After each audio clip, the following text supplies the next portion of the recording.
Today I'm in the Davis Mountains with my expert wildlife guide, Bubba. If Bubba looks familiar, there's a reason. He's my older brother. So we're out in the Davis Mountains of Texas right now, and we got the camo on in case we see some wildlife later on today that we can spot and stalk and try to get closer to them. But if we don't see any wildlife, it's okay because we got plenty of good scenery around to enjoy. You ready to ride? Let's go. The Davis Mountains are a range of peaks located in far west Texas. This part of Texas is sparsely populated with millions of acres of wilderness.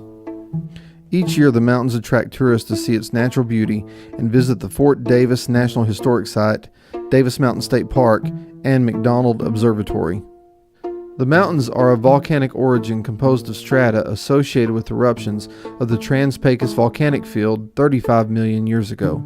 For centuries this land has become home to sparse human settlement, and it remains that way today. The mountains are still a wild and largely untamed wilderness. While exploring this ranch, my brother and I came across this old rock house. It's got some modern upgrades, like a little bit of electricity in the place, but I think that was probably added later. What's cool about it is it used native stone and a lot of native timbers in the construction, because back then, I mean even today, it'd be really hard to bring any kind of building equipment, building materials up here, so they just built out of this place out of what they had. But it's pretty intriguing to take a look at it. After leaving the ranch house, Bubba and I settled in for a long and bumpy ride. This country is big, rough, and unforgiving, so I am glad we had a way to traverse the place besides walking. So when we were on the other side of the ranch looking at the rock house, my brother was telling me on this side of the ranch, which I guess we're on what? The south? Yeah, south side. South side of the ranch. He told me about some Indian rock art over here, and of course we had to come see it. We haven't walked down yet. It's right on the edge of this creek. But before we went down, he was telling me this area here used to be a line shack. And a line shack was a shack out on the range where cowboys would stay when they were checking cattle. So they'd go pasture to pasture. And there's an old bed frame here, and Bubba was telling me a little bit about it. Yeah, this bed frame supposedly is from the old frontier fort, Fort Davis, because at Fort Davis they have the same type of bed frame there in their housing units. So yeah, if that's the case, this is a pretty neat find here. That is cool.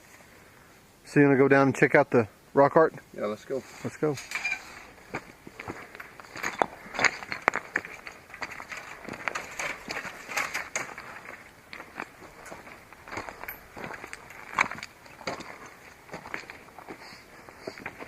Holy smoke.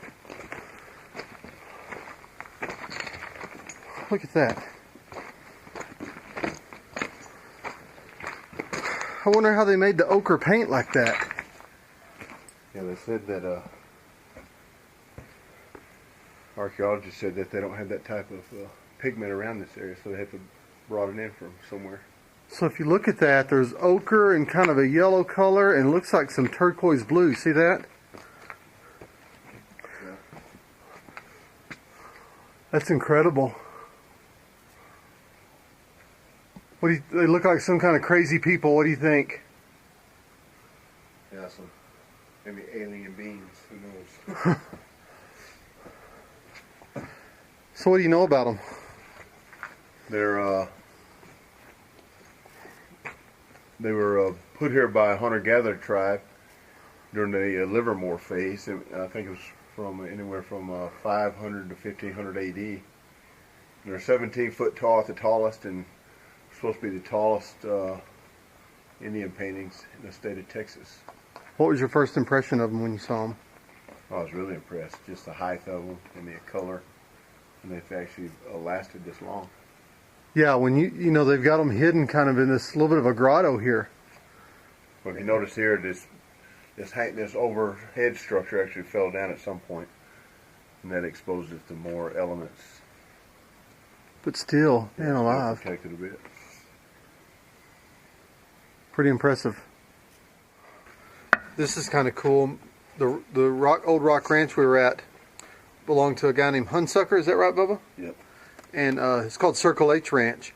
And we were looking at this panel, and it looks like Mr. Hunsucker liked to be a graffiti artist because there it says E.L. Hunsucker, 1936, and it's got the Circle H brand right there in the lower right-hand corner. I'm showing Russell this right here, that this impression. That's actually where they used to grind items. I don't know if it was grinding the pigments for the paintings, or maybe they stayed here a while and they ground grain here, but you can clearly see where it's been just over time, just ground down. Even though we need to go, I'm not quite ready to go. Riding from one side of this ranch to the other, this whole thing's made of rocks. Yeah. And it's a complete beatdown coming this far. What do you think? It is a beat down. All this volcanic rock just makes it a rough ride. But at least we're not having to walk. We've got a Yamaha Viking that we're getting to ride around on the ranch, and hopefully it'll hold together for a little bit longer till we can get back to the headquarters where we're staying tonight. After a day of exploring, Bubba and I saw some wildlife, but it was too far away to photograph. Instead, we took in the scenery and camped on a mesa under a sea of stars. In all, the Davis Mountains of far west Texas are a beautiful place to visit and a remarkable place in which to photograph.